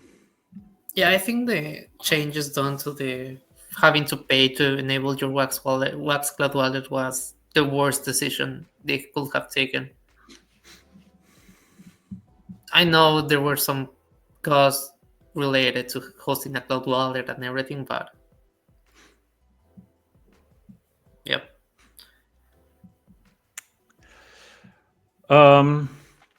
Lately, we've been handing out season 2 promo packs, but I just realized that we still have season 1 promo packs, like the original promo packs. How about those? We hand out 5 of those, like the Sure. Genesis promo packs.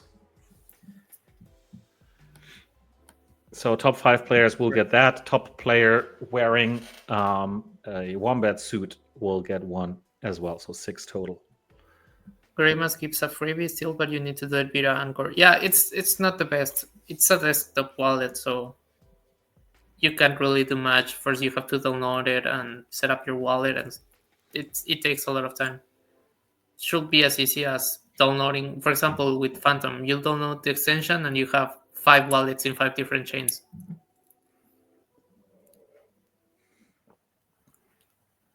Yeah, but I mean, on Solana and on Ethereum, it's free to make a wallet, right? It's free to make an account. True. But for example, abstract. Well, no, it was a stupid example. I won't talk about it. Well, I can talk about Immutable. Immutable has the passport, and it doesn't charge you to create a cloud passport, a wallet through the passport. Yeah, because it's free. It's free on chain, right? On the chain, it doesn't cost anything, but on Wax it does, and that was the problem, right? Wax Cloud Wallet was, or there's no business case for Wax Cloud Wallet essentially if they're basically subsidizing accounts. But anyway, that's not my like. Not my problem. It's hard to make money with a wallet. Let's put it that way, right? So outside of swap fees, essentially, so MetaMask made a lot of money on that, and I suppose Phantom's making a lot of money on that as well. But that only works if you have a lot of DeFi going on, right? And a lot of people with big bags and basically trading large volumes. It's crazy. Phantom raised like 100 million last month. I think so.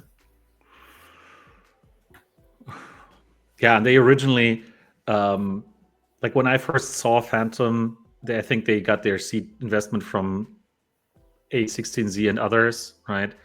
I think that was a very smart move by A16Z because they were a big investor in Solana, so they started kind of building an ecosystem around it. And actually, when Phantom first came out, I didn't actually like it that much. It wasn't the best wallet around. Yeah, people used Soulflare first. Yeah, but now, I mean, like most dApps don't even bother offering any other login but Phantom, right? Yeah, I could say Phantom is the best wallet at the moment. It's the only one. I would say that it's like pretty much the only wallet. Like, reasonable wallet, whatever. To MetaMask is not as bad as people say, honestly. dude, you're I delusional. still use MetaMask for Ethereum. I still use MetaMask for Ethereum as well, but I don't like using it. I don't enjoy it. It has a lot of flaws, and whatever they're changing, it's typically a step back, not a step forward. I think it's just getting worse. But yeah, I mean, I used MetaMask as early as 2017, right? And you can't imagine what it felt like back in the day. For me, it was amazing that every time you use the mouse, the fox will follow you. This took so That's many my favorite resources. feature about MetaMask. This was so heavy. The JavaScript that did that, right? So you couldn't even use it on a slow PC because it would basically just kill your browser. Um, and then they didn't have kind of the whole nonce handling was broken. It was so horrible. You couldn't overwrite your transactions properly, and It was terrible. oh my god.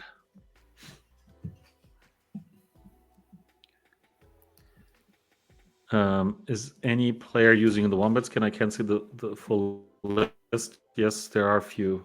I feel like I'm defending the devil talking about MetaMask. Talking about the devil, did you know that OpenSea is having an airdrop? What? No. Yes, they announced it today. Oh wow. They No, I also haven't heard of released that. their new platform called OpenSea 2, which has over, yeah, really, and it has like 10 chains supported. It's interesting. I was checking it out. Okay.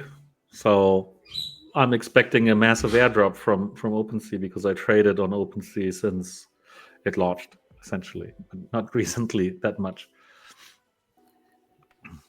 Yeah, Yeah, yeah. I don't expect any airdrop from OpenSea. It has been some hard months for me. I haven't received any big airdrop, to be honest. Because it's not airdrop season anymore, right? The But there whole have been airdrop quite a thing. few. Yeah. Yeah, obviously Magic Eden, but before that, That was the last one I got, and the one with Patrick Penguins. oh yeah, right. But That there is was the so true, Kevin Kev. This is so true. wait, they banned Revolve? Why? They banned it because it had a reward mechanism involved, right? Where you could get the tokens from holding it.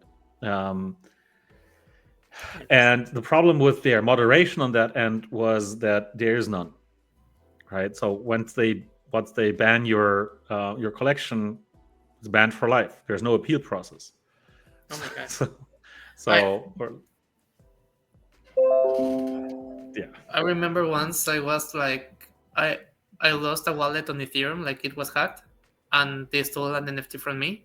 And the only thing you were able to do is to ask OpenSea to ban the NFT for being traded in OpenSea. And that was huge because OpenSea was the biggest marketplace. But when I applied like to get the NFT ban for being traded, they asked me for like a police report of me saying that my NFT was stolen. And me coming from a third world country, I was like, yeah, how am I going to explain to the policeman what an NFT is and how I was stolen it by a wallet compromise? So I didn't do it. Yeah. Kevin Kev, no. In summary, they thought Treehouse was wash trading. That was not their argumentation. Because we said we can also like prohibit this, whatever.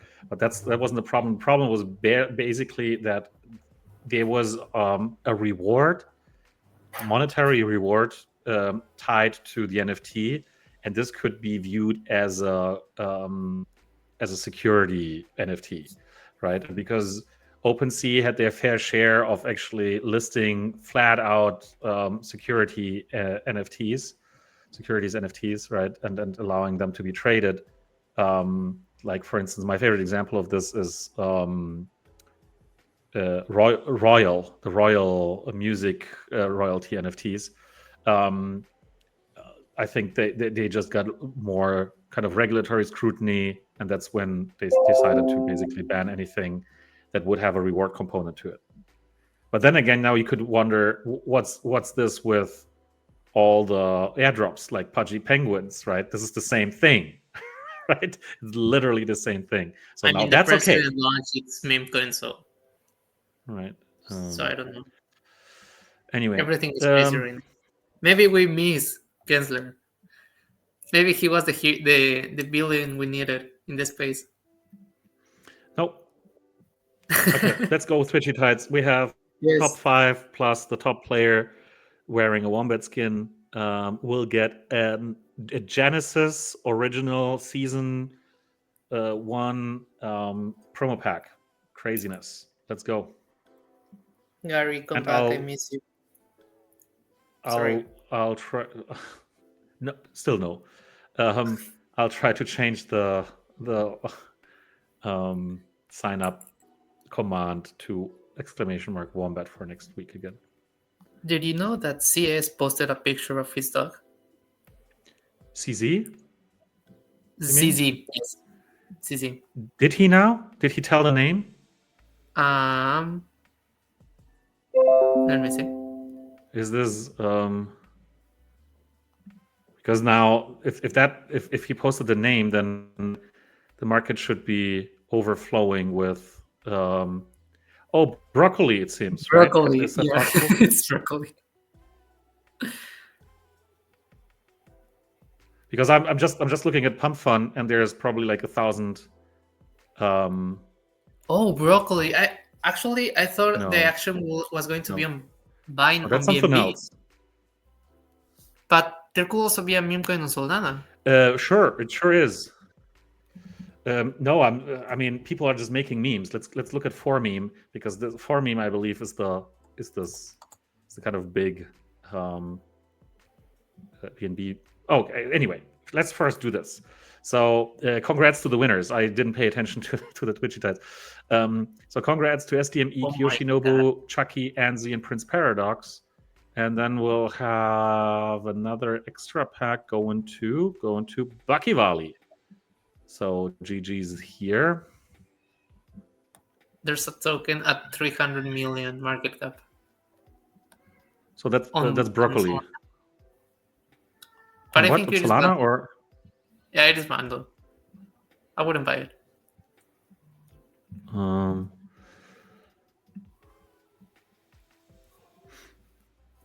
Yeah, it is bundled a lot. I wouldn't buy it. How do you see that?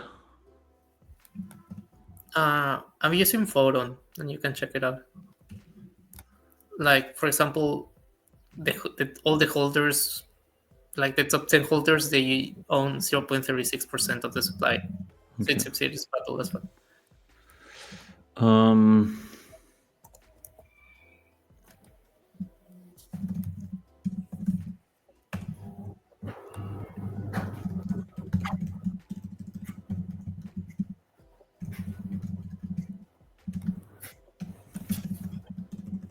It seems all of them are bundled. Don't buy it, guys. I mean, you'll get wrecked on all of them anyway. So anyway, let's look at 4.meme.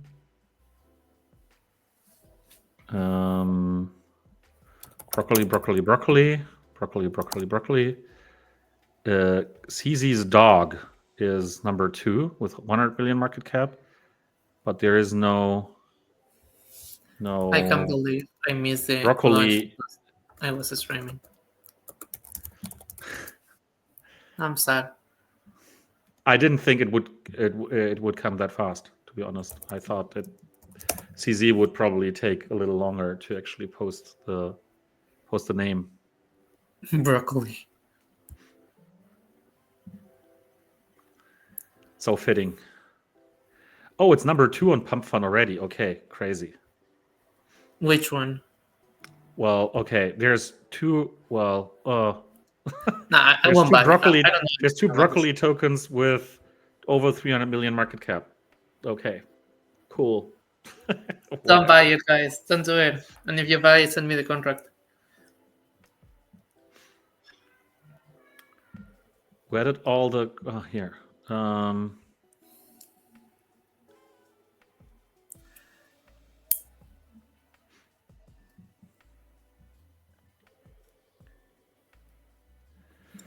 Uh, this is a good one. Maybe the last question that we can discuss here before the raid.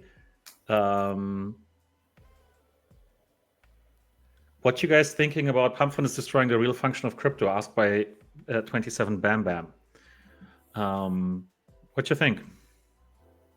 I don't think so. I think it was expected. Like, we are in an era in which we're tokenizing everything. So the best way to tokenize attention is through easy to deploy tokens in a decentralized way. Do you think pump fund should be requiring KYC for creators? Not really. That will ruin all the sense of decentralization. I mean, right now we're tokenizing attention. That's what we're doing. CS posts a picture of his dog. We're tokenizing that, and we will forget about it in 2 days. Then someone is going to tokenize anything else, and we're going to buy the attention of it. I think in the future maybe we will evolve into something different, but you will be able to buy on certain news within Twitter, for example. Or there will be social media that works like this. Buy I US mean, there pennies. already is, right? I mean, Clanker works like that. You can basically just create a token from a post on what's it called? I keep forgetting.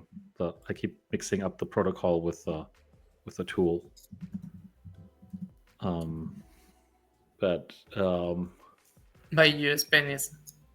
Ah, did you see that US pennies cost 3 cents to create? That's crazy. sorry, what? That for you to make a US penny, you need to spend 3 pennies. That's Oh, yeah, okay. what's for the US government.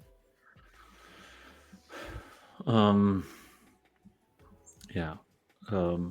But anyway, I think this is it's from a launch, like launching things perspective, it's it's not bad at all, right? I think from what the results currently are, is basically getting rugged on all these tokens all the time because there's still ways to game the things. For sure. Yes. I think it's not good because it's actually it has to frustrate a lot of people. And now, like, I mean, CZ literally was wondering about this. So if there's two tokens, two meme coins for the same meme, which one's the right one? And he literally wanted to happen what happens now, that you have two tokens with the name broccoli that have pretty much the same market cap, created within 40 minutes, right, or within 3 minutes of like between one and the other. It's ridiculous, right? So And what's the that's when value? What's the it value resolves of to community. of hmm? Then that's where it will resolve to the best community winning. And that's actually what CS replied, because people see it ZC. It is I cannot pronounce it. But CZ? yeah, I mean, they asked him like, "I'm surprised you didn't post the contract," and he said, "Let the best community win." Yes, but a lot of people will get wrecked, right? Because now, obviously, the higher it goes, the more people have bought at a higher price, right? So now people have bought in at a 200 million. Now it's sitting at a 300 million. But if like anyone who bought in on the wrong coin will get wrecked, Yes. and that's not good. There's nothing good about this. This feels like the Bitcoin wars back in 2017, when literally people did not know whether Bitcoin or Bitcoin Cash would win. It sounds ridiculous now, right? It's But like there was a Ethereum real and Ethereum debate in Classic. 2017 about whether Bitcoin Cash will win over Bitcoin. And for a short moment after the fork, actually the hash rate for Bitcoin Cash was higher than the Bitcoin hash rate, and stuff like that, right? And almost the price flipped, and it was like we were watching this in real time, and it was like, oh my god, this can't be happening, right? But Or like here Ethereum and it's Ethereum Classic. Yeah. but It is exactly the here same. there's nothing for the creators of the coins. They have nothing to lose. So I'm not so sure. Right? So I think maybe there should be a little bit of a fee to this, so that people can't create hundreds of millions of tokens. Now, broccoli is the highest market cap of all pump fund tokens within 40 minutes. Sure. And we will forget about it in 5 days. But it's okay. Let's see. We'll talk about it next week. Okay. Thanks everyone for being around. Let's do a raid.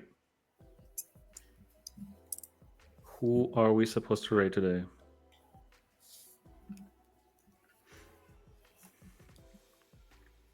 NFT dealer is live. Playing Illuvium, it seems. Oh my god, my favorite game. um,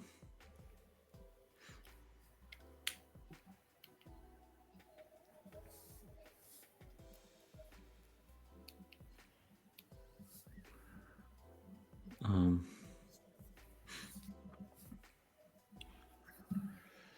when updated white paper, I won't say soon, but in time. It will come. You cannot say soon, dude. I can. Oh. But sooner than you think. It's coming. And happy birthday. True. Yeah. So you want to watch Las Vegas Ape or NFT Dealer or any one of the other staples? Is Las Vegas Ape live? Is live, obviously.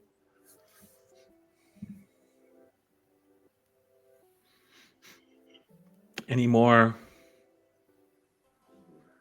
comments on this? Las Vegas No, Ape is stream ended. gone. For Las Vegas? Doesn't seem like it. So maybe NFT Dealer. Okay, then let's go with Las Vegas Ape once again. Thank you guys, as always. Thanks a lot for being here. Thanks, Santiago. And have fun with Las Vegas Ape. See you. Can I say see you soon? Can I say that? No, see you cannot. See you next Monday. Let's be more definite on this. Okay. Thanks, everyone, and have fun. Bye-bye.